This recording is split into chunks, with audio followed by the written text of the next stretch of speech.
Students, welcome to my YouTube channel Ritu English classes. और जैसे कि आप लोग जानते ही है, हमारे एडजेक्टिव की क्लास चल रही है जिसमें हम काफ़ी सारे एडजेक्टिव सीख चुके हैं और कुछ अभी थोड़े से बाकी है जिनके बारे में आज हम अपनी क्लास में सीखेंगे। तो आइए देखते हैं हम कौन से एडजेक्टिव के बारे में बातें कर रहे हैं। यहाँ पे कुछ एडजेक्टिव है हमारे, जैसे कि मच और मैनी। तो ये दो एडजेक्टिव हमें यहाँ पे दिख रहे हैं। मच का मतलब होता है ज़्यादा और मैनी का मतलब होता है बहुत से। मैनी का मतलब होता है बहुत से। तो जैसे आपने यहाँ पे देखा कि मच का मतलब होता है ज़्यादा, तो मच को हम यूज़ करते हैं क्वांटिटी के साथ। क्वांटिटी के साथ यूज करते हैं, यानी कि परिमाण कह सकते हैं हम इसको, या फिर हम इसको कह सकते हैं मात्रा। मतलब मात्रा या परिमाण के साथ यूज कर सकते हैं, सॉरी करते हैं, कर सकते हैं नहीं करते हैं। और मैनी का यूज़ हम करते हैं नंबर के साथ। नंबर मतलब होता है संख्या के साथ यूज करते हैं हम इनको। तो अभी एक दूसरा देख लेते हैं इनमें। ये तो इनमें डिफरेंस था कि मच क्या किसके साथ यूज करते हैं और मैनी का किसके साथ। इसकी एक सिमिलैरिटी देख लेते हैं दोनों की, कि जो मच और मैनी जो वर्ड है हमारे, उनको हम यूज करते हैं negative sentence, negative and interrogative sentence के साथ। इंटेरोगेटिव सेंटेंस के साथ यूज करते हैं। तो अभी एक एग्जाम्पल के थ्रू देखते हैं कि भाई कैसे हम इनको नेगेटिव और इंटेरोगेटिव सेंटेंस के साथ यूज करते हैं। तो सबसे पहले हम अपना ले लेते हैं मच का।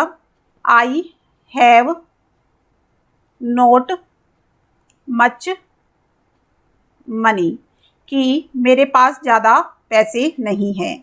तो हमने देखा कि नेगेटिव सेंटेंस है हमारा और हमने मच का यूज़ किया है, और मनी क्या है, हमारी मात्रा है, यानी कि परिमाण है, क्वांटिटी है। क्वांटिटी की बात की है कि पैसे की बात की है।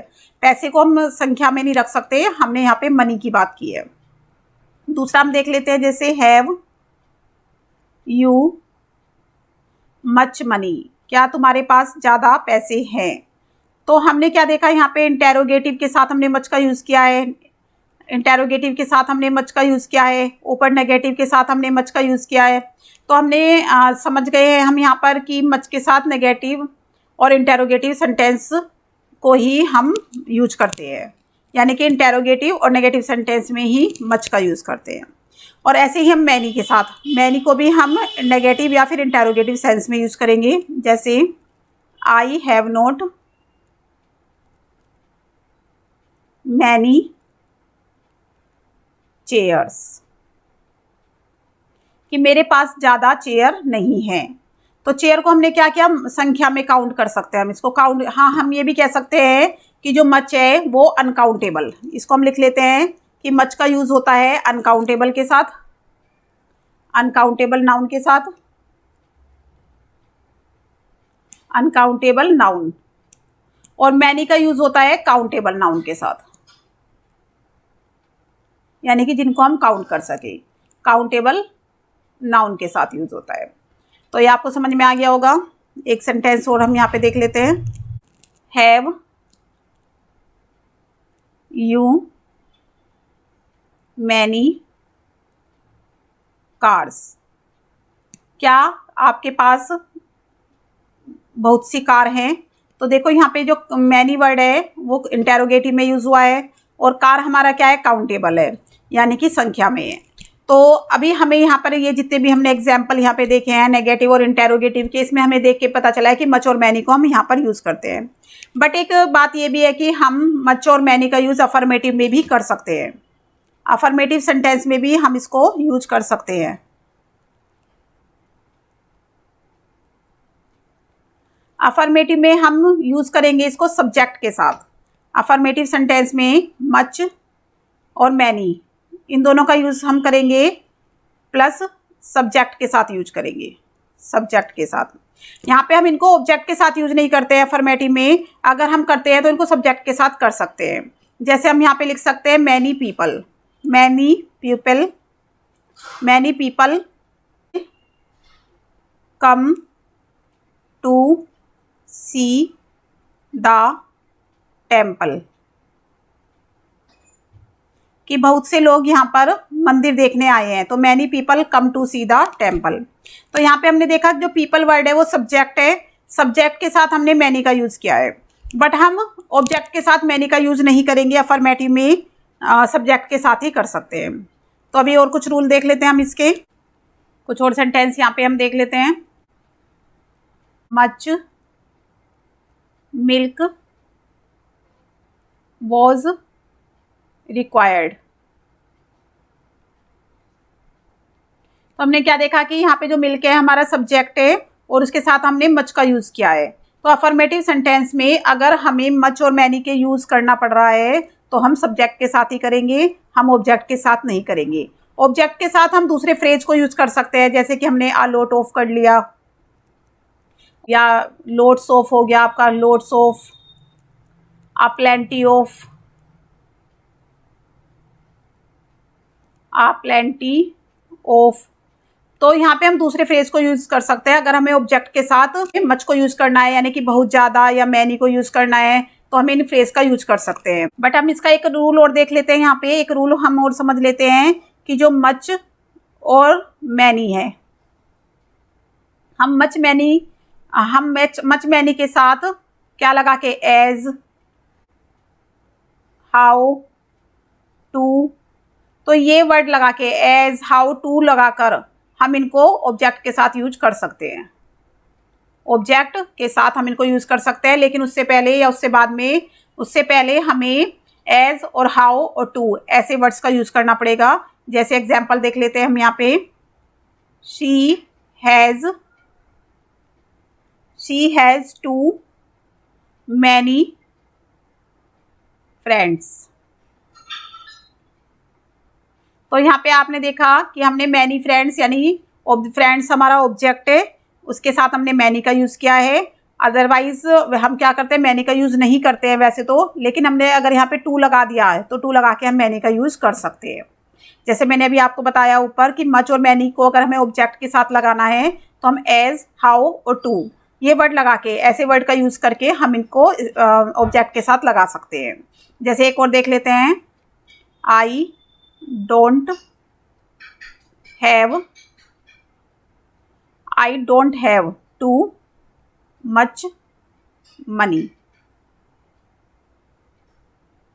तो ये तो नेगेटिव है ही, तो नेगेटिव में तो I don't have much money भी लिख सकते हैं, बट इसको टू के साथ भी यूज कर सकते हैं। या फिर हम लिख सकते हैं, you can purchase as many books as you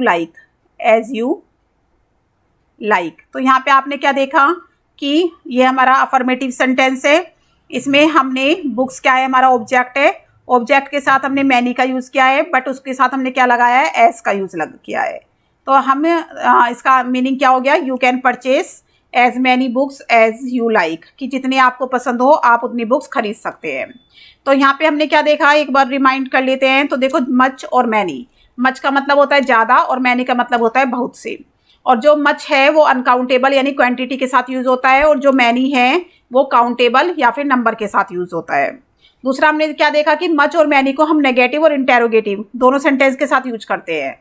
तो I have not much money, ये हमने कुछ एग्जाम्पल देख लिए थे। फिर मैंने आपको ये बताया कि अफर्मेटिव सेंटेंस में मच और मैनी का यूज़ हम नहीं करते हैं, बट उसको उसमें हम सब्जेक्ट के साथ कर सकते हैं। कहीं जगह पर, कुछ जगह पर हम सब्जेक्ट के साथ मच और मैनी का यूज कर सकते हैं, जैसे many people come to the temple, या फिर मच मिल्क वॉज रिक्वायर्ड, इस तरह से हम इसको यूज कर सकते हैं। लेकिन हम क्या कर सकते हैं, मच की जगह पर दूसरे फ्रेज का, मच की जगह पर यहाँ पर हम दूसरे फ्रेजेस का यूज कर सकते हैं। जैसे कि हमारे फ्रेज हो गए a lot of, lots of, a plenty of, इस तरह के फ्रेजेस को हम यूज कर सकते हैं। बट फिर भी अगर हमें ऑब्जेक्ट के साथ मच का यूज करना है तो हम उससे पहले एज, हाउ, टू ऐसे वर्ड लगा सकते हैं। जैसे she has too many friends, या फिर you can purchase as many books as you like. तो आई होप आपको ये समझ में आ गया होगा कि मच और मैनी में क्या डिफरेंस होता है, क्या सिमिलैरिटी होती है, कहाँ पर हम इनको यूज कर सकते हैं। नेक्स्ट हम चलते हैं होल और ऑल। बात करते हैं होल और ऑल की। होल मतलब होता है सारा, होल का मतलब होता है सारा, यानी कि पूरा का पूरा, पूरा एक मिला के, मतलब कि पूरा एक होल होता है। और ऑल मतलब होता है सभी। तो जब अभी हम पहले बात करेंगे होल की, अभी हम बात करेंगे पहले होल की। होल का यूज अगर हम एडजेक्टिव की तरह कर रहे हैं, एज एन एडजेक्टिव, अगर हम इसका यूज एडजेक्टिव की तरह कर रहे हैं तो हम क्या करेंगे, होल से पहले दा लगाएंगे। एज एन एडजेक्टिव की तरह हम इसको कर रहे हैं तो हम होल से पहले दा लगाएंगे, तो हम यूज करेंगे दा प्लस होल, जब हम इसको एडजेक्टिव की तरह यूज करते हैं। एक एग्जाम्पल देख लेते हैं हम यहाँ पर, ही वेस्टेड द होल डे, कि उसने अपना पूरा दिन, पूरा का पूरा दिन उसने अपना खराब कर दिया। तो देखो यहाँ पे हमने क्या है, होल को हमने डे का एडजेक्टिव बनाया है और इससे पहले हमने यूज किया है दा का, तो हम यहाँ पे दा का यूज करेंगे अगर हम इसको एक एडजेक्टिव की तरह यूज कर रहे हैं। तो एक सेंटेंस और देख लेते हैं हम यहाँ पे, he worked the whole day, कि उसने पूरा दिन काम किया। बट अगर हम होल को as a proper noun use कर रहे हैं, अगर हम इसको as a proper noun use कर रहे हैं, एज अ प्रॉपर नाउन, तो अगर हम इसको as a proper noun use कर रहे हैं तो हम क्या करेंगे, होल से पहले दा लगाएंगे, होल से पहले हम क्या लगाएंगे, दा लगाएंगे, और प्लस होल के बाद हम ऑफ लगाएंगे। कब लगाएंगे ये, जब हम इसको प्रॉपर नाउन की तरह यूज कर रहे हैं। तो एक सेंटेंस देख लेते हैं हम इसका, the whole of Rajasthan was in the grip of drought। तो यहाँ पे हमने क्या देखा कि हम इसको प्रोनाउन, प्रॉपर नाउन की तरह यूज कर रहे हैं, तो हमने इससे पहले दा लगाया और इसके बाद ऑफ लगाया, तो द होल ऑफ राजस्थान, यानी कि पूरा का पूरा Rajasthan was in the grip of drought. Drought मतलब होता है सूखा, सूखा पड़ना, सूखा पड़ना। तो सूखा, ड्रॉट मतलब होता है सूखा पड़ना, तो सूखे की ग्रिप में था। ग्रिप मतलब होता है पकड़, ग्रिप का मतलब होता है पकड़, कि पूरा का पूरा राजस्थान सूखे की ग्रिप में था, यानी कि पकड़ में था। ठीक है, अभी आपको समझ में आ गया होगा। बात करते हैं हम ऑल की। ऑल के बारे में अगर देखें तो ऑल का मतलब होता है सभी। ऑल वर्ड जो है इसका मतलब होता है सभी, यानी कि सारे। तो इसको हम क्या, अगर हम इसको प्रॉपर नाउन, पहली बात अगर हम इसको प्लूरल नाउन के साथ यूज कर रहे हैं, अगर हम ऑल को प्लूरल नाउन के साथ यूज कर रहे हैं, किसके साथ, प्लूरल नाउन के साथ, नाउन के साथ अगर हम इसको यूज कर रहे हैं तो हम ऑल के बाद दा लगाएंगे। तो हम क्या लगाएंगे, ऑल के बाद, यानी ऑल प्लस दा का यूज करेंगे, ऑल के बाद दा लगाएंगे। कब, जब हम इसको प्लूरल नाउन के साथ यूज कर रहे हैं। तो इसका जो सेंटेंस बनेगा वो बनेगा, all the students, all the students, students क्या है, प्लूरल नाउन, और ऑल के बाद हमने किसका यूज किया, दा का, तो all the students were happy, कि सभी स्टूडेंट्स, यानी कि सारे स्टूडेंट्स कैसे थे, खुश थे। कब हमने क्या, जब हमने देखा कि प्लूरल नाउन के साथ हमने इसको यूज किया, तो हम ऑल के बाद दा लगाएंगे। तो अभी आगे समझ लेते हैं इसको और थोड़ा सा। नेक्स्ट रूल हम देख लेते हैं। यहाँ पे देखो हमारे पास क्या है, possessive noun and proper noun. Possessive noun और प्रॉपर नाउन, अगर हमें इसके साथ ऑल का यूज करना है तो हम इससे पहले करेंगे, ऑल का यूज इससे पहले होगा, यानी कि पहले ऑल आएगा फिर पॉजेसिव नाउन आएगा, या फिर पहले ऑल आएगा और उसके बाद प्रॉपर नाउन आएगा। तो यानी कि प्रॉपर नाउन और पॉजेसिव नाउन से पहले अगर ऑल का यूज करना है तो उससे पहले करेंगे, उसके बाद नहीं लगाएंगे, उसके पहले लगाएंगे।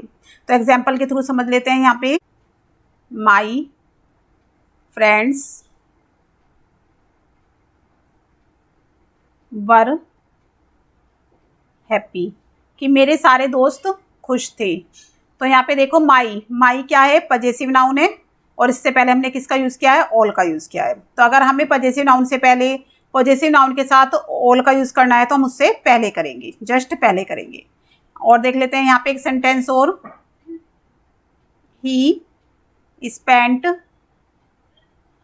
All his money.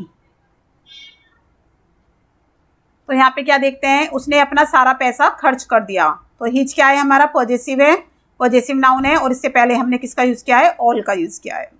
तो यहाँ पे हमने अपना ये रूल समझ लिया है कि पॉजेसिव नाउन और प्रॉपर नाउन से पहले ऑल का यूज़ होगा। तो अब देख लेते हैं अपना नेक्स्ट एडजेक्टिव। नेक्स्ट एडजेक्टिव है हमारा बोथ। यहाँ पे हम बात करेंगे बोथ की। तो बोथ का मतलब होता है दोनों। बोथ का मतलब होता है दोनों। जब हम दो की बात कर रहे हैं तो दोनों इसका मीनिंग होगा। बोथ का जो यूज़ है सेंटेंस में एडजेक्टिव की तरह होता है। जब बोथ का यूज़ हम एडजेक्टिव की तरह करेंगे, तो जब हम इसको यूज़ करेंगे एज एन एडजेक्टिव,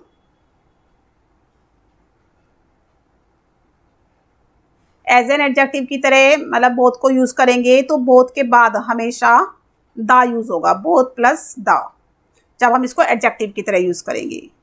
तो जब हम इसको एडजेक्टिव की तरह यूज़ करेंगे तो बोथ के बाद हमेशा दा लगेगा।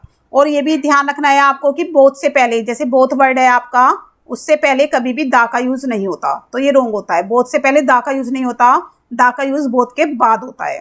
तो इसको हम देख लेते हैं एक एग्जाम्पल के थ्रू। यहाँ पे आई नो, मैं जानता हूँ, बोथ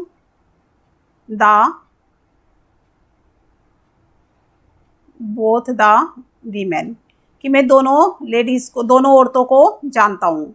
तो देखो बोथ के बाद हमने किसका यूज़ किया है, दा का यूज़ किया है। जब ये एडजेक्टिव की तरह यूज हो रहा है बोथ, तो हम इसके बाद दा लगाएंगे, और कभी भी बोथ से पहले दा नहीं लगता है। अगर हम बोथ बोथ हमारे पास एक वर्ड है ये का यूज़, बोथ का यूज़ हम प्रॉपर नाउन के बाद करेंगे। किसके बाद, बोथ का यूज़ प्रॉपर नाउन के बाद, प्रॉपर नाउन के बाद अगर हम करेंगे, बोथ का यूज़ अगर हम प्रॉपर नाउन के बाद करेंगे तो वो एज ए ऑब्जेक्ट वर्क करेगा। तो ये ऑब्जेक्ट की तरह करेंगे, इसको बाद ऑब्जेक्ट की तरह करते हैं, ऑब्जेक्ट की तरह करते हैं। तो ऑब्जेक्ट की तरह कैसे करते हैं ये देख लेते हैं हम। जैसे शी इनवाइटेड, जैसे लिखते हैं शी इनवाइटेड अस बोथ, उसने हम दोनों को इनवाइट किया था। तो यहाँ पे देखो हमने बोथ को ऑब्जेक्ट की तरह यूज़ किया है। कब करते हैं, जब हम प्रॉपर नाउन के साथ, प्रॉपर नाउन के बाद इसका यूज़ करते हैं। तो अस हमारा प्रॉपर नाउन है, अस क्या है, हमारा प्रॉपर नाउन है यहाँ पे। तो इसके बाद हमने बोथ का यूज़ किया है, तो ये ऑब्जेक्ट की तरह हो जाएगा। इसके बाद कोई और वर्ड यानी ऑब्जेक्ट नहीं आएगा। तो ये आपको समझ में आ गया होगा। एक बार और इसको रिवाइज कर लेते हैं कि जब हम बोथ को एक एडजेक्टिव की तरह यूज़ कर रहे हैं तो उसके बाद दा लगेगा। यहाँ पे देखो आप, बोथ को जब हम एक एडजेक्टिव की तरह यूज़ कर रहे हैं तो उसके बाद दा का यूज़ होगा। और अगर हम इसको प्रॉपर नाउन के बाद यूज कर रहे हैं तो ये एज ए ऑब्जेक्ट की तरह वर्क करेगा। ठीक है, ये आपको समझ में आ गया होगा। नेक्स्ट चलते हैं अपने दूसरे इडियम की तरफ, जो है हमारा another, other and any other. तो देख लेते हैं अनदर, अदर और एनी अदर दोनों में, तीनों में क्या डिफरेंस है। पहले तो हम देख लेते हैं जो अनदर है, अनदर का यूज, अनदर का यूज होता है सिंगुलर नाउन के साथ, सिंगुलर नाउन के साथ यूज होता है अनदर का यूज। और जो अदर है हमारा, अदर का यूज होता है हमारा प्लूरल नाउन के साथ। अनदर का यूज सिंगुलर नाउन के साथ और अदर का यूज होता है प्लूरल नाउन के साथ। और एनी अदर, जो एनी अदर है हमारा, ये दोनों के साथ यूज होता है, सिंगुलर नाउन के साथ भी, सिंगुलर और प्लूरल दोनों के साथ इसका यूज होता है। बट क्या पर होता है, नेगेटिव में, नेगेटिव सेंटेंस में।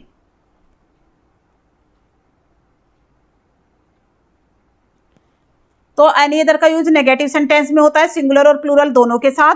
और अदर का यूज हमारा प्लूरल नाउन में होता है, और अनदर का यूज होता है सिंगुलर नाउन के साथ। तो ये तीनों आपको समझ में आ गए होंगे। इनको हम समझते हैं एग्जाम्पल के थ्रू। अब देख लेते हैं, जैसे ही हैज परचेस्ड,